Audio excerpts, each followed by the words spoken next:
माया एक ऐसा शब्द है जिसमें अगर कोई एक बार फंस जाए तब उससे बाहर आने की कोशिश में वो ना जाने कितनी ही चीजें गवा चुका होता है। आज की कहानी भी एक ऐसे ही गांव पर आधारित है जिस पर किसी जमाने में एक मायावी डायन का कब्जा हुआ करता था, तो बड़े हैरत अंगेज तरीके से अपना शिकार करती थी। अरे श्यामजीत, अब तुमको क्या ही बताए। कल रात वो डायन मेरे दरवाजे पर भी कटोरा लेकर पहुंची थी।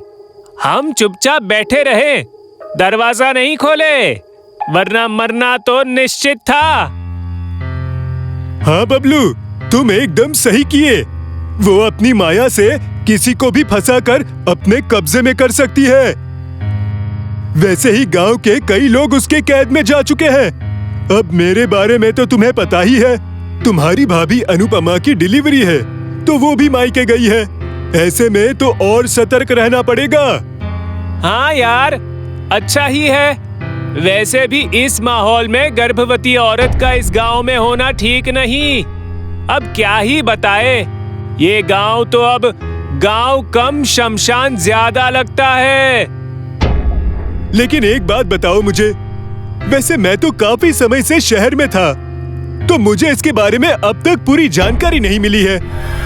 ऐसा क्या खास है इस डायन में जो लोग इससे इतना खौफ खाते हैं? अच्छा, तो तुमको अब तक वो कहानी नहीं पता? गांव का बच्चा बच्चा उस मायावी डायन के बारे में जानता है। बताओ यार, क्या कहानी है? अब अगर तुम इस कहानी से अनजान हो तो अनजान ही बने रहो। जानकार बनना ज्यादा खतरनाक है। ये पहेलियों में मुझसे बात मत करो, साफ साफ बताओ क्या कहानी है। देखो, शाम ढलने की कगार पर है, घर पहुंचकर इत्मीनान से बताऊंगा। अभी बताना सही नहीं है। कैसे डरपोक इंसान हो यार, अभी रास्ता भी लंबा है, बात करने को कुछ है ही नहीं। इसी सहारे रास्ता भी कट जाएगा जल्दी से। चलो बताओ अब। श्यामजीत के लगातार जिद करने पर बबलू मान जाता है और भगवान का नाम जपते हुए उस खौफनाक दास्तां पर से पर्दा उठाने की कोशिश करता है जिससे पूरा गांव डरता था।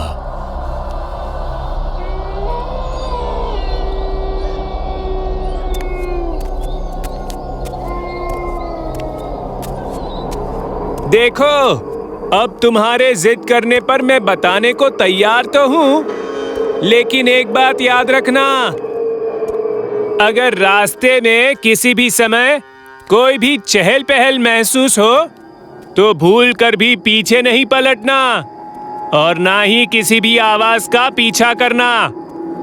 मैं ऐसा इसलिए बोल रहा हूँ क्योंकि ये हमेशा से तुम्हारी आदत रही है।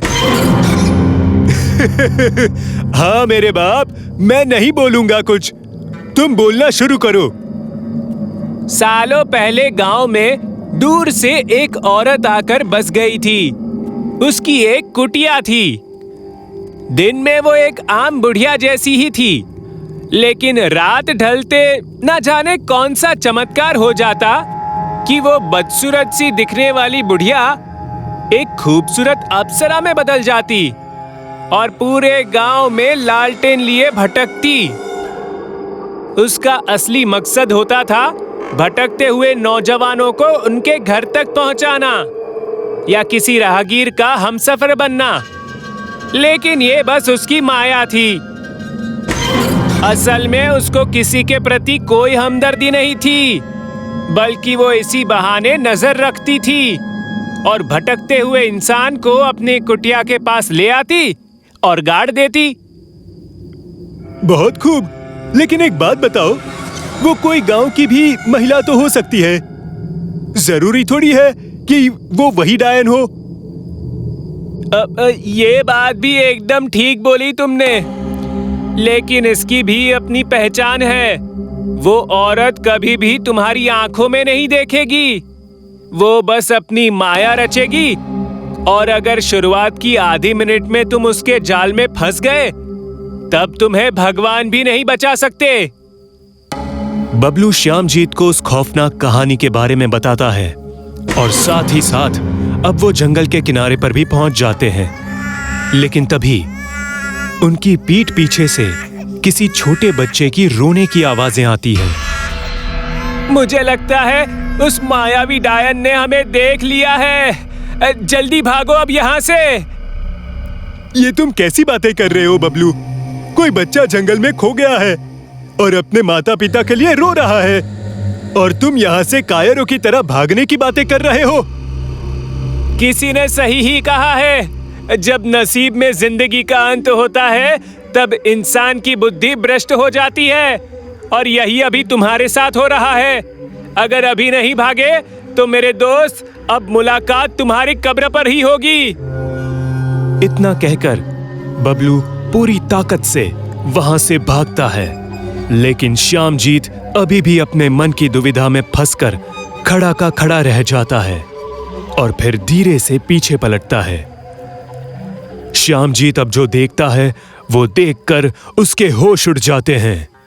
जमीन पर उसी की गर्भवती पत्नी अनुपमा पड़ी होती है, जो दर्द से छटपटा रही थी। अनुपमा, तुम तो मायके गई थी, यहाँ क्या कर रही हो? श्यामजीत सोचता है शायद मायके से घर लौटते वक्त उसने इसी जंगल का रास्ता चुना। वो तो शुक्र है श्यामजीत भी यहीं था। तभी एक गहरे कोहरे से भरी रात छाने लगती है। श्यामजीत अनुपमा की आंखों में बार बार देखकर उससे हिम्मत रखने को कह रहा था, पर वही हुआ जिसका डर था। अनुपमा बार बार श्यामजीत की तरफ देखने से बच रही थी, ठीक वैसे जैसे बबलू ने उस मायावी डायन की कहानी में बताया था। तभी श्यामजीत उस बच्चे के रोने की आवाज पर गौर करता है। अचानक से उसके मन में ख्याल आता है कि अगर बच्चा पेट में है तो उसके रोने की आवाज कैसे सुनाई पड़ रही है। इतना सोचने के साथ ही उसके ठीक अपने सामने एक कुटिया नजर आती है। अब तक श्यामजीत को सब समझ आ चुका था कि ये अब उसके साथ क्या हो रहा है। ये महज एक माया है जिसमें वो फंसकर रह गया है और जिंदगी के आखिरी समय में पहुंच गया है। श्यामजीत तुरंत वहां से भागने के लिए उठता है कि तभी अनुपमा उसका हाथ पकड़ लेती है और वो बुढ़िया भूतनी यानी मायावी डायन में बदल जाती है, जिसके इर्द गिर्द जादू की छवि प्रकट होने लगती है। अचानक श्यामजीत जमीन के अंदर धंसने लगता है और तेज खींचता हुआ जमीन में जिंदा दफन हो जाता है। बबलू ने सबसे बड़ी भूल ये कर दी थी कि उसने समय और जगह नहीं देखी। उसने ये कहानी तभी सुनाई जब वो उस मायावी डायन के कुटिया के करीब से गुजर रहे थे। आज भी उस गांव का जंगल उसी मायावी डायन के दहशत से कांपता है, क्योंकि इंसान एक बार मौत से बच जाए, लेकिन माया से बचना इंसान की फितरत में नहीं। क्या हो अगर मैं आपसे कहूं कि एक शादी के दौरान पूरी की पूरी बारात ही एक साथ गायब हो जाए तो? यकीन करेंगे आप? आज की हमारी ये कहानी कुछ इसी पर आधारित है। आइए देखते हैं। 27 दिसंबर 2019 की ये तारीख, जब पार्थ की शादी होनी तय हुई थी। सारी तैयारियां जोरों से चल रही थी। शादी की रात शहनाइयों और बाजे के साथ बारात दुल्हन के दरवाजे पर पहुंची। मंडप किसी महाराजा की शादी जैसा सजा था। सब बहुत खुश थे। फेरों के लिए पार्थ तैयार था और उस वक्त उसकी दुल्हन मोहिनी भी हल्के कदमों के साथ थोड़े शर्मीले अंदाज में मंडप पहुंचती है। हाय, आज तो कुछ ज्यादा ही कमाल लग रही हो। क्या बात है?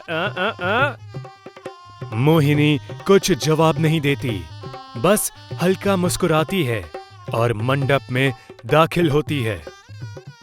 इसके बाद शादी की विधि शुरू कराई जाती है।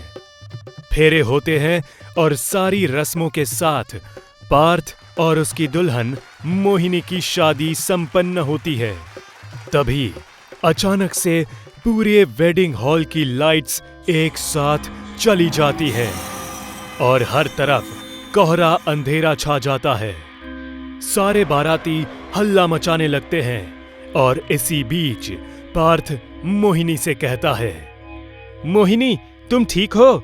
ना जाने ये लाइट्स कैसे चली गई। लेकिन मोहिनी की तरफ से उसे कोई जवाब नहीं मिलता। खैर, वो इस बात को अवॉइड करते हुए तुरंत बाहर खड़े इलेक्ट्रिशियन को कॉल करता है। अरे सुरेश, यार ये लाइट्स कैसे चली गई अचानक? ऐसी लापरवाही तुम लोग कैसे कर सकते हो? अरे क्या साहब, आप भी कैसा मजाक करते हो? मैं तो वेडिंग हॉल के एग्जिट पर ही खड़ा हूँ। मुझे तो साफ दिख रहा है कि लाइट्स तो है। हैं? ऐसा कैसे हो सकता है? तभी अचानक लाइट्स वापस आ जाती है और फोन भी कट जाता है। पूरा वेडिंग हॉल वापस से जगमगा उठा। लेकिन जब सुरेश गौर से अपनी नजर घुमाता है, तब वो एकदम भौचक्का रह जाता है। पूरा वेडिंग हॉल खाली था। सारे बाराती गायब थे। अरे, सब के सब कहां गायब हो गए? तभी पार्थ को उसके पीछे पायल खनकने की आवाज आती है। जब वो पीछे मुड़ता है तो देखता है दुल्हन बनी मोहिनी घूंघट किए उसके करीब आ रही थी।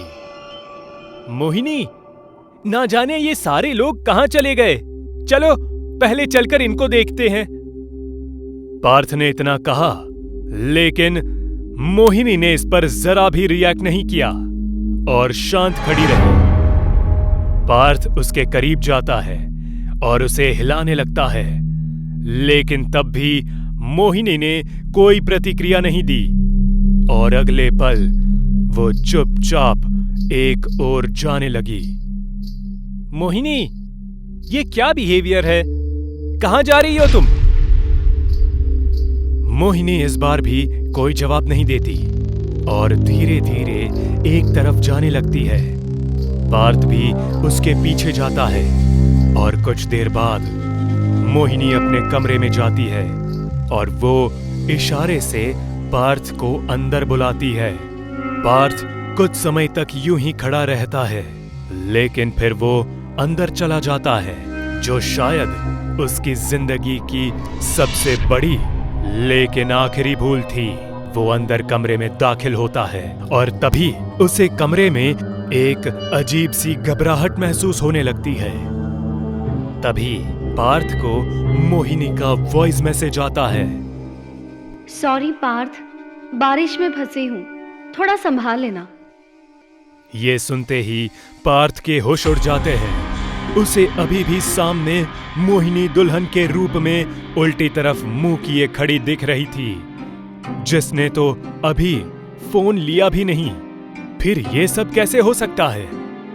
पार्थ एक बार कमरे के बाहर जाकर माहौल का पता लगाने की कोशिश करता है, लेकिन अभी उसके मन में ये विचार आया ही था कि कमरे का दरवाजा एकदम तेजी से बंद हो जाता है और साथ ही सामने खड़ी मोहिनी भी इस तरफ घूमती है। जैसे ही मोहिनी घूमी, उसके सिर से घूंघट उतर गया और उसकी आंखें एकदम काली हो गई। वो बिल्कुल एक चुड़ैल में बदल चुकी थी।